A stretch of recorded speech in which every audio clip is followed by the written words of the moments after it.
Worsbrough village in springtime, a typical English scene. The robins sing, the church bells ring, the air is fresh and clean. The silence is just deafening, no more the days of yore. The long-forgotten collieries can be heard no more. But hark, a mobile phone rings, it drowns the clock that chimes. The clues are there, a silent prayer for the misery of past times.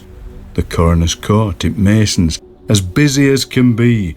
The colliery owners own thee, no justice for me and thee. But picture the grieving widows and bairns that lost their dad, the never-ending funerals with faces oh so sad. So let's go back to old Barnsley. The town was built on coal, Victorian mines. There are still signs when men went down a hole.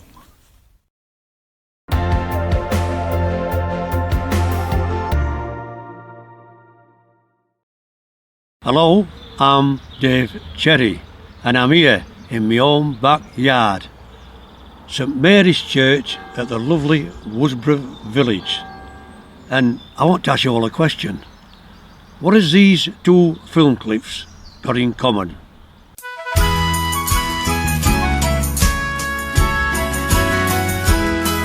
I am a Barnsley lass, you know, I'll teach thee the answer. So the answer is Tom Selleck. You all know him, Magnum and Blue Bloods later.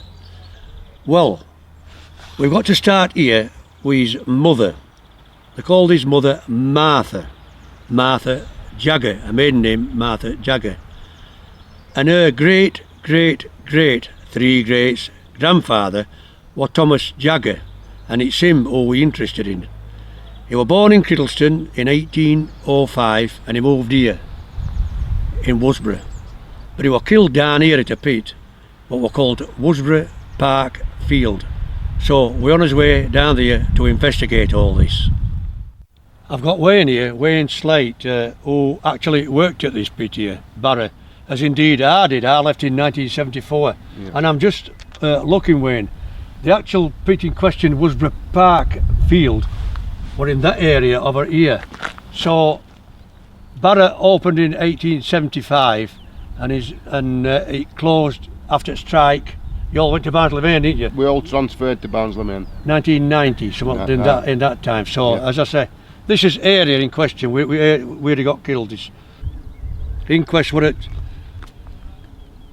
Mason's Arms, Worsbrough Dale, and the coroner, Mr. Badger.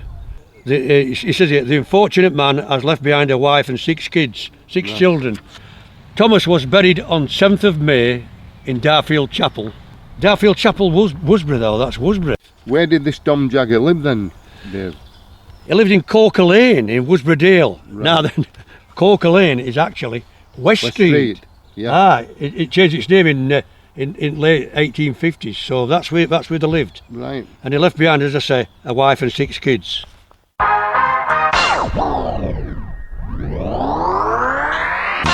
So, we're in my hometown of Barnsley, and we're on our way to the Barnsley Chronicle offices to see the editor, Andrew Harrod, because he was the man who set the story off. Well, we're in the hallowed ground of the famous Barnsley Chronicle offices, and with the editor here, the boss man, Andrew Harrod. And it was Andrew who set me off on this trail. So can you explain, Andrew, to everybody how it all started? It all started with a Facebook message. Now, most of our Facebook messages can be a bit unpleasant at times. It's people complaining or moaning about whatever. But this one was from someone who had no obvious connection with Barnsley. And he just messaged saying, I've just been doing a bit of research and found that Tom Selleck, the Magnum star, his family come from Barnsley. It's on Wikipedia. Now, I don't know about you, I've always thought, as Abraham Lincoln famously said, Wikipedia, 63% of all the posts on Wikipedia are made up. Yeah. But when we looked, sure enough it was there, Tom Selleck, the mining family from Barnsley. The problem is, it was so long ago that we would have not really had the resources to be able to dig into it. It's the most interesting story, Andrew. Only this morning I've got this lady from Bradford, Caroline. She sent me some stuff. 6 more accidents, so it's getting near this 30 figure, isn't it? It's remarkable what happened in them days. Yeah, it's very sad that somebody lost so many relatives.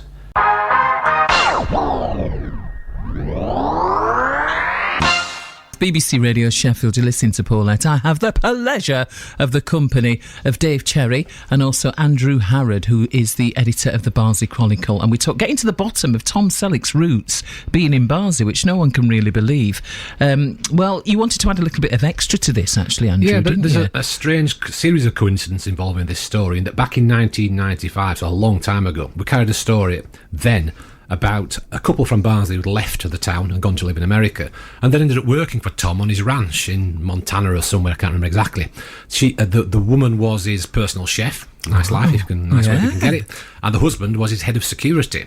Now, the woman has moved on to another celebrity since, but the husband, we believe, is still working for Tom on his ranch, and consequently Tom has seen the story that we carried, so he's aware of it. So I think he's quite shocked to discover what his roots. Is he coming to talk to us? Dave's agreed to foot the bill for a transatlantic flight, so that's fine. You're going to give my number, Andrew, so we can have a chat with him on You've here? passed it to me 3 times already. All right.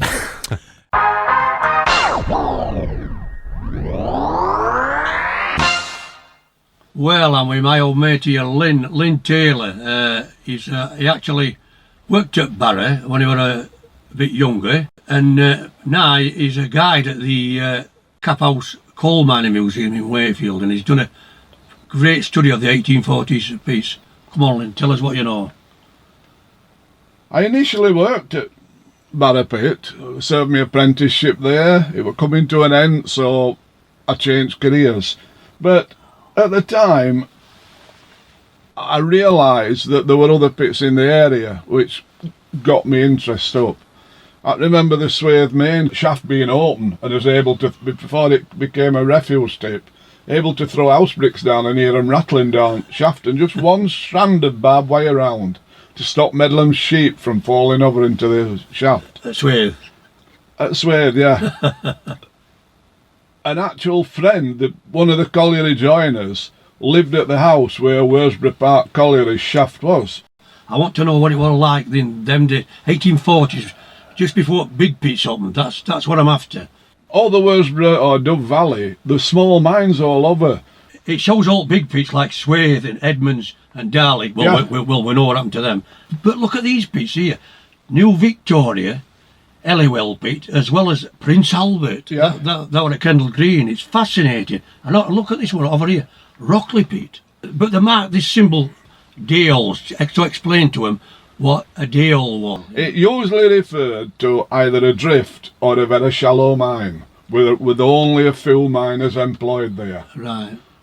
Well, think about it, where I did my training at Grimethorpe. Massive colliery, Grimethorpe Colliery, 1,000 yards deep. Within the confines of Grimethorpe Pit Yard was Ferrymoor Colliery, which was 72 yards deep, mining the shafting coal. Only 200 and odd men worked there, so the grimy blokes used to call it a day oil, because it was a shallow pit. Yeah, but think on, Lynn, that a day oil, it'd be cheaper in them, an expensive shaft. Oh, yeah. It was money. Follow the coal in. It was money, though, that. Where the coal outcropped on the hillsides, or even on the surface, follow that coal in. While I've got you, Lynn, I must go back to the actual coroner's inquest. Remember when he got killed? What was that word? If knocking Punch out or a punch? or something. Right, explain what a we punch. can only think it's a prop that were used to hold the coal up while they undercut. If there were, which we suspect mining the Barnsley seam, it was 7-8 foot thick there.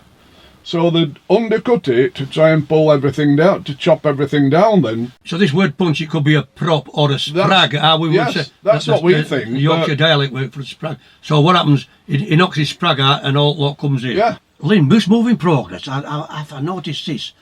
How 3 men were killed at Gen Lane pit. 1755, that's early. John Tattersall at Elmer's pit, that's another one, 1765. Now then, he was killed, but slain on the bishop's transcript. So, why would bishop say slain? Well, the church would look at deaths in different ways. Yeah. And perhaps didn't like the landowner, make it sound a little bit worse. I'm just thinking, Lynn, all this news about this fella, this Tom Selleck. What would you think about Brigandale now? I wonder. Well, I say you learn something every day. About it all. Thanks a lot, Lynn.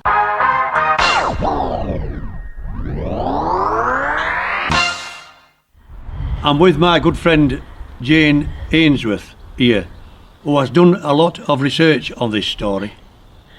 Well, thanks for involving me, Dave, because it's Tom Selleck's link to Barnsley is fascinating. It really ought to be made into a Hollywood or a Netflix film.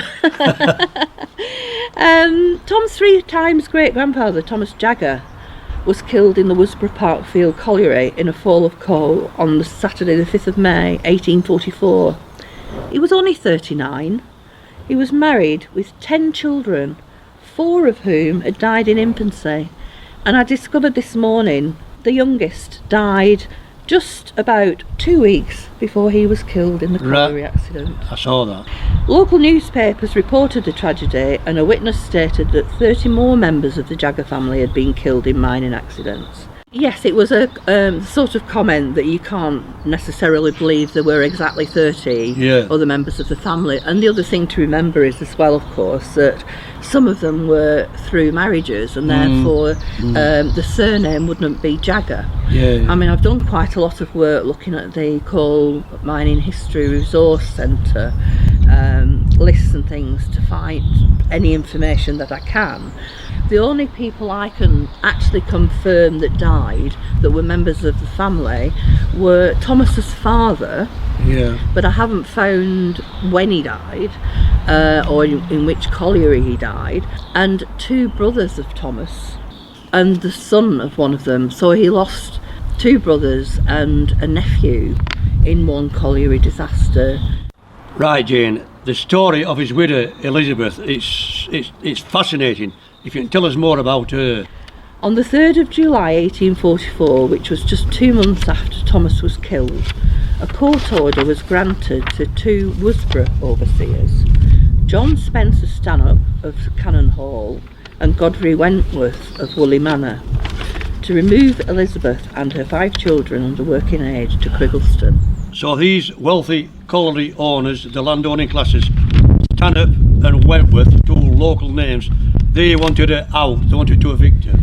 Sadly, yes. I mean, basically the former had no legal responsibility for miners killed or injured in their collieries at that time, and the latter, as members of the wider Barnsley Pool Law Union, just wanted to minimise the cost to taxpayers, because basically you'd got a woman and 5 children who were dependent.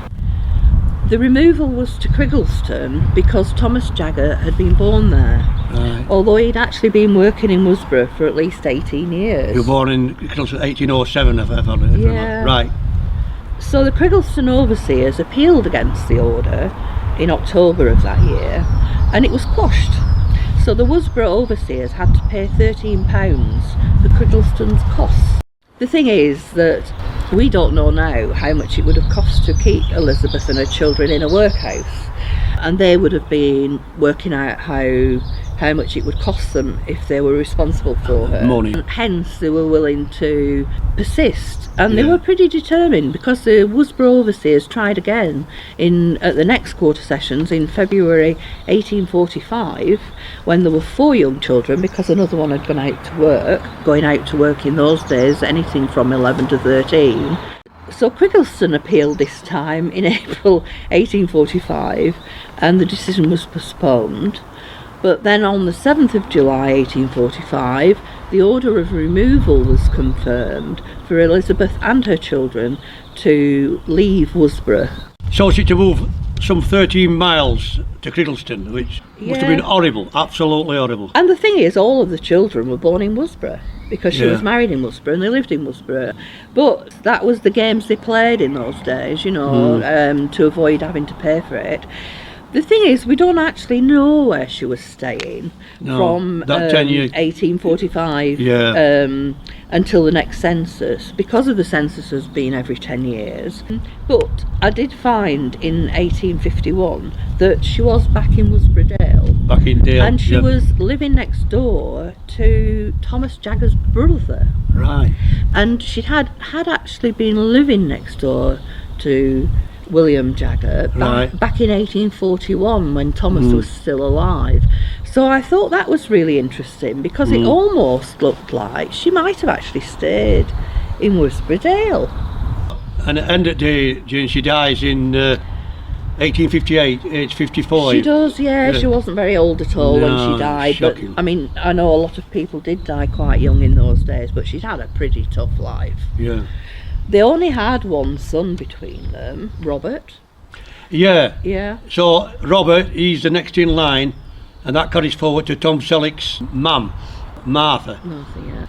Well, I've got to say this, it's an art rendering story to us all, and it's shocking, absolutely shocking that the pit owners, landowning classes, were adamant to throw this poor woman, this poor girl, out of her home at any cost. Victorian cruelty at its worst. Absolutely shocking. It is. But they got the last laugh though, didn't they? Because Yeah. they produced some Tom Selleck. All right. So you followed it down, yeah. Well, that's your lot for now, and I hope you've enjoyed my little film, and I'll see you again. But for now, I'll love you and leave you. Dave Cherry. Please subscribe to my YouTube channel.